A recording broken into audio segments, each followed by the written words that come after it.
തിക്കോടി ചിങ്ങപുരത്തുള്ള ശ്രീ കൊങ്ങന്നൂർ ഭഗവതി ക്ഷേത്രത്തിലേക്കാണ് ഇന്നത്തെ യാത്ര. വടക്കേ മലബാറിലെ പൗരാണിക ദേവീക്ഷേത്രങ്ങളിൽ പ്രസിദ്ധിയാർജിച്ചാണ് ചിങ്ങപുരം ശ്രീ കൊങ്ങന്നൂർ ഭഗവതി ക്ഷേത്രം. തിക്കോടി ടൗണിൽ നിന്ന് ഏകദേശം 2 കിലോമീറ്റർ മാറി ചിങ്ങപുരം എന്ന സ്ഥലത്താണ് ഈ ക്ഷേത്രം സ്ഥിതി ചെയ്യുന്നത്. നവംബർ 25 മുതൽ ഡിസംബർ 22 വരെയാണ് ശ്രീ കൊങ്ങന്നൂർ ഭഗവതി ക്ഷേത്രത്തിലെ ആറാട്ട് മഹോത്സവം.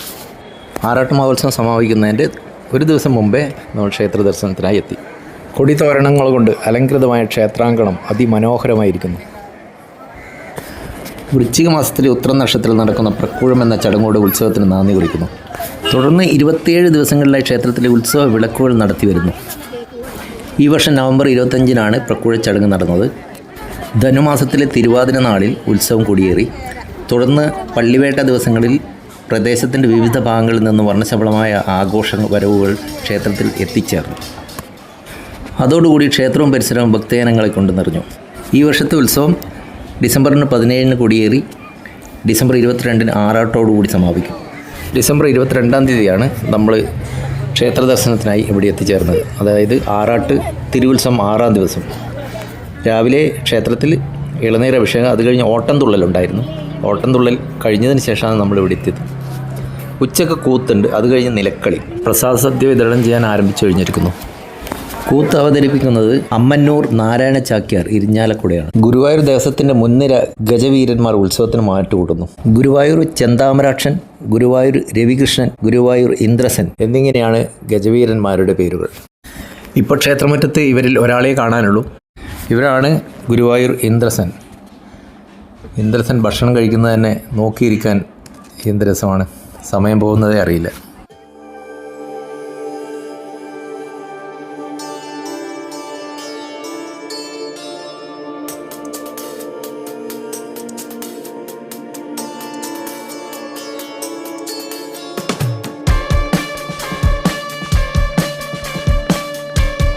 ക്ഷേത്രത്തിൻ്റെ മുൻവശത്തു നിന്നുള്ള ദൃശ്യമാണിത്. ഇവിടെ വലിയൊരു ആൽത്തറയുമുണ്ട്.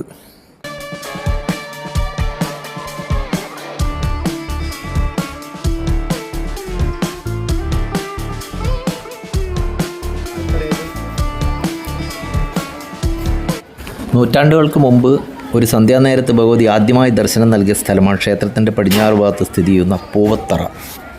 ഈ കാണുന്നത് ക്ഷേത്രക്കുളമാണ്. ജാതിമത കുചേല കുബേര ഭേദമന്യേ ആരാധിക്കപ്പെടുന്ന അഭീഷ്ടദാനിയായ ശ്രീ കൊങ്ങന്നൂരമ്മ ഈ പുണ്യഭൂമിയുടെ മാതൃസ്ഥാനത്തിരുന്നു കൊണ്ട് അശരണരുടെ ആദിവ്യാധികളകറ്റി സംരക്ഷിച്ചു പോരുന്നു.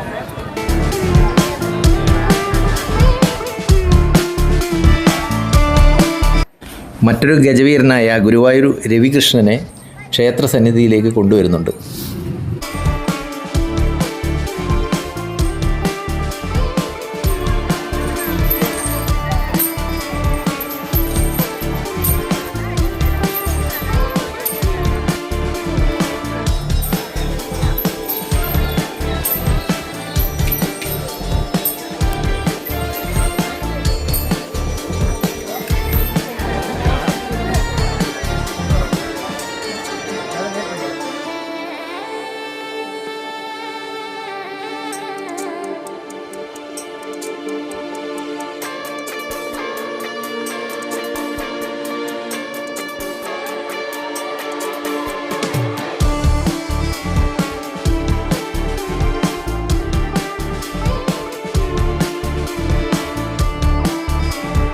കൂത്ത് അരങ്ങേറാൻ സമയമായി. ചാക്യാർ കൂത്ത് അവതരിപ്പിക്കുന്നത് അമ്മന്നൂർ നാരായണ ചാക്യാർ ഇരിഞ്ഞാലക്കുടയാണ്.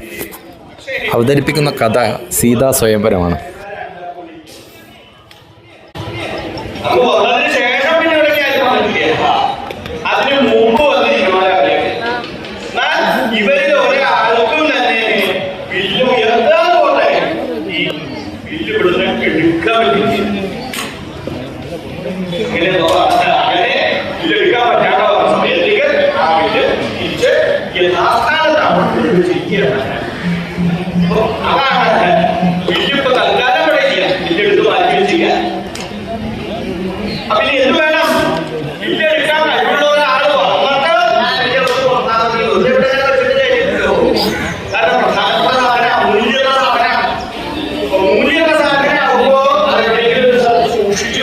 ആവശ്യം അല്ലെങ്കിൽ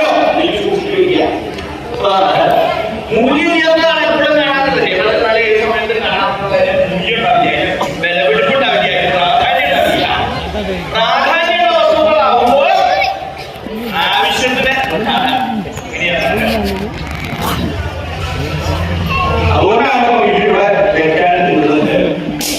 ഇപ്പോ ഈ വിധിയെ കുറിച്ച് ഇങ്ങനെ പറയുകയാണ്. ശാന്ത മഹർഷിയുടെ മനസ്സിൽ ഇങ്ങനെ തോന്നി, എന്താ തോന്നിയത് എന്ന് അറിയരുത്. ശ്രീരാമനെ കണ്ടപ്പോ മഹാരാജാവിന് തോന്നി എന്ന് വിചാരിച്ചപ്പോ ദേവന്മാരായി ബലവാന്മാരായിരിക്കുന്ന ഈ രാജാക്കന്മാരും ഇവരാരും കരഞ്ഞ് പരിശ്രമിച്ചപ്പോ ഈ വീണ്ടെടുക്കാൻ പറ്റിയിട്ടില്ല. പക്ഷെ രാമനെ കൊണ്ട് വീണ്ടെടുക്കാൻ പറ്റുമോ? രാമനെ കുട്ടിയാ, ചെറിയ കുട്ടിയാണ്. രാമന് വീണ്ടെടുക്കാൻ പറ്റുമോ? രാമന് സാധിക്കില്ല. കാരണം രാജാക്കന്മാർക്ക് ചിരിക്കുന്നതോ പിന്നെ രാമനെ പറ്റിയോ? രാമനെ കൊണ്ട് വീണ്ടെടുക്കാൻ സാധിക്കില്ലല്ലോ. അത്രയും ബഹുമാനപ്രായം പോലെ അപ്പോ ഈടയ്ക്ക് വീണ്ടെടുക്കാൻ പറ്റുന്നത് വിവാഹം ചെയ്യണമെന്ന് പറ്റില്ലേ? വീണ്ടെടുക്കാൻ കഴിയുമ്പോൾ നമുക്ക് അതുകൊണ്ടാണ് വ്യവസ്ഥ ചെയ്യുന്നത്. ഇതൊക്കെ ഇവരെ വിവാഹം ചെയ്യാൻ യോഗ്യനായിരിക്കുന്ന രാജാവിനെ വീണ്ടെടുത്ത് അതിന്റെ ഞാനും കൂട്ടി കണ്ടാൽ യോഗ്യതയാണോ? അതുകൊണ്ടാണ് വ്യവസ്ഥ ചെയ്യുന്നത്. പക്ഷേ രാജാക്കന്മാർക്ക് ആ പിന്നെ എടുക്കാൻ പോലും പറ്റില്ല.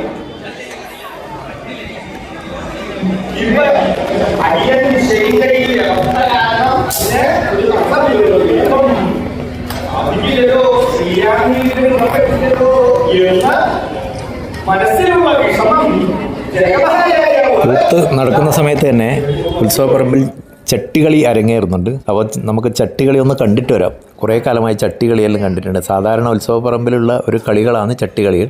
പലതരം രീതികളിലുള്ള കളികളാണ് ഇവിടെ അരങ്ങേറുന്നത്. നമുക്കൊന്ന് കണ്ടിട്ട് വരാം. ഇതിലൊരു ചക്രമാണ്. ചക്രങ്ങളിൽ അക്കങ്ങൾ എഴുതി വെച്ചിട്ടുണ്ട്. അതേമാതിരി താഴെ വിരിച്ച ഷീറ്റിലും അക്കങ്ങൾ എഴുതി വെച്ചിട്ടുണ്ട്. അപ്പോൾ ആ ചക്രം കറക്കും. ഏത് നമ്പറിലാണ് ചക്രം വന്ന് നിൽക്കുന്നവർക്കാണ് അതിൻ്റെ പൈസ കിട്ടുക. പ്ലേയിങ് കാർഡിൽ വരുന്ന 4 ചിത്രങ്ങൾ ക്ലാവർ, ആഡ്യൻ, ഗുലാൻ, സ്പേഡ് ഇവ കൊണ്ടുള്ള ഒരു കളിയാണിത്. നമ്മുടെ നാട്ടിലെല്ലാം യഥാർത്ഥത്തിൽ ഇതിനെയാണ് ചട്ടികളി എന്ന് വിശേഷിപ്പിക്കുന്നത്.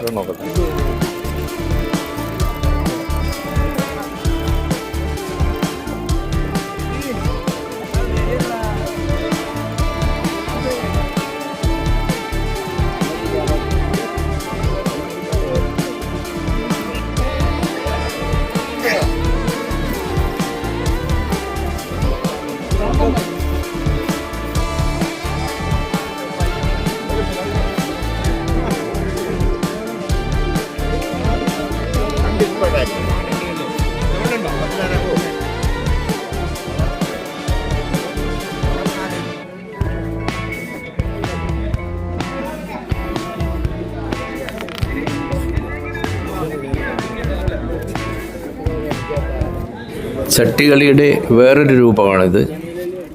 1 മുതൽ 6 വരെയുള്ള വട്ടത്തിലുള്ള ഡോട്ടുകളുള്ള ഒരു ഷീറ്റിൽ അവിടെയാണ് പൈസ വെക്കേണ്ടത്. പിന്നെ ഒരു 1 മുതൽ 6 വരെ നമ്പറുള്ള ഒരു പമ്പരം കറക്കി ആ പമ്പരത്തിൽ ഏത് നമ്പറാണോ വരുന്നത് ആ നമ്പർ വരുന്നവർക്കാണ് പൈസ കിട്ടുക. അതേ കളിയുടെ തന്നെ മറ്റൊരു രൂപമാണ് ഇവിടെ അരങ്ങേറുന്നത്.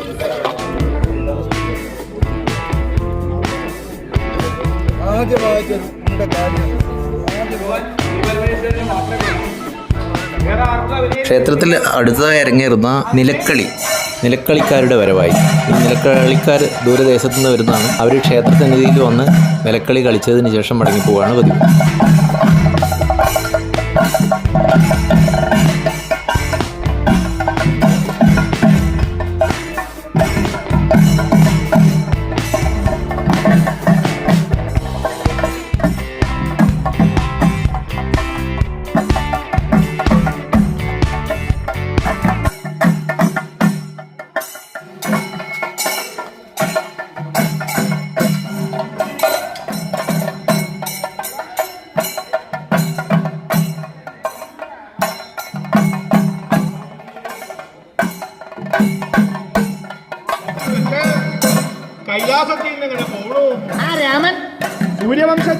നിലക്കളിക്കാരുടെ വാദ്യങ്ങളായി 3-4 ചണ്ടയും ഒരു ഇലത്താളവുമാണുള്ളത്. നിലക്കളിക്ക് ഒരാൾ മാത്രമേ ഉള്ളൂ. ക്ഷേത്രത്തിൻ്റെ കിഴക്കേ നടയിലുള്ള ആൽമരത്തിന് പ്രദക്ഷിണം വെച്ചതിന് ശേഷം നിലക്കളിക്കാർ ക്ഷേത്രത്തിൻ്റെ മുൻവശത്ത് നിൽപ്പായി. ക്ഷേത്രത്തിൽ നിന്ന് അനുമതി ലഭിച്ചതിന് ശേഷം കയ്യിലൊരു താലമേന്തി നിലക്കളിക്കാരൻ നിലക്കളി സ്റ്റാർട്ട് ചെയ്തു. ഈ സമയങ്ങളിലെല്ലാം കൂത്ത് ഗംഭീരമായി നടന്നുകൊണ്ടിരിക്കുന്നുണ്ട്.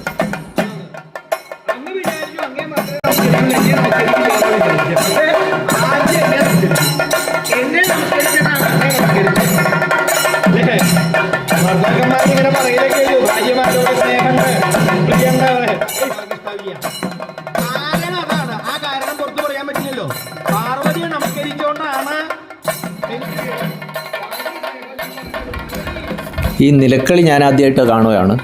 നിലക്കളിക്കാരൻ ഒരു പ്രത്യേക രീതിയിൽ മുന്നിൽ നിൽക്കുകയും അത് കഴിഞ്ഞതിന് ശേഷം ചെറുങ്ങനെ ആടുകയും കാലുകൾ മാറി മാറി മുന്നോട്ടും പിന്നോട്ടും പ്രത്യേക രീതിയിൽ ചലിപ്പിക്കുകയും ഒറ്റക്കാലിൽ നിൽക്കുകയും ചെയ്യുന്നു.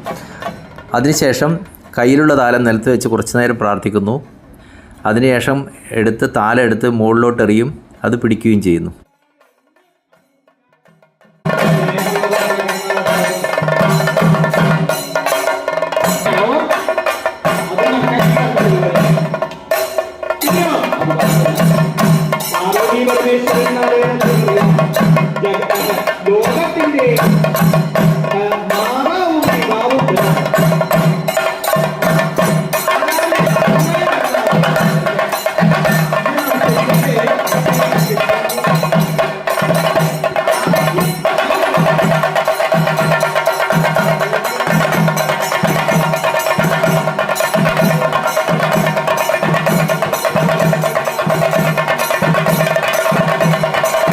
ഈ കയ്യിലുള്ള താലം മുകളിലോട്ട് എറിയുന്നത് പ്രത്യേക രീതിയിലാണ്, കറക്കിയിട്ടാണ് എറിയുന്നത്.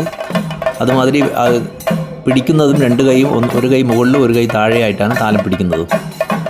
നിലക്കളിക്കാരൻ ഇതിങ്ങനെ ആവർത്തിച്ചു കൊണ്ടിരിക്കുന്നു. അപ്പോഴും ക്ഷേത്രത്തിൽ ചാക്യാർകൂത്ത് നടന്നുകൊണ്ടേയിരിക്കുന്നുണ്ട്.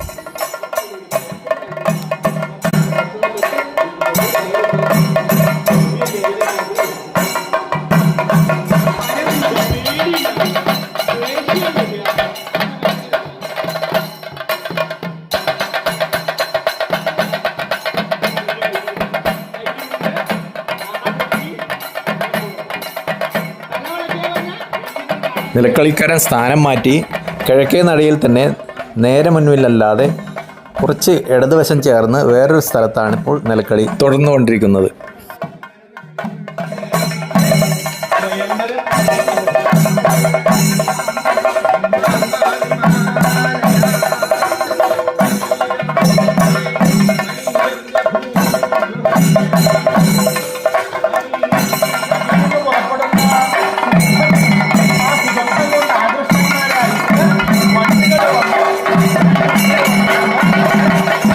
നിലക്കളിക്കാരൻ നിലക്കളി അവസാനിച്ച് മടങ്ങുകയാണ്. നമ്മളും ക്ഷേത്രത്തോട് വിട പറയുകയാണ്.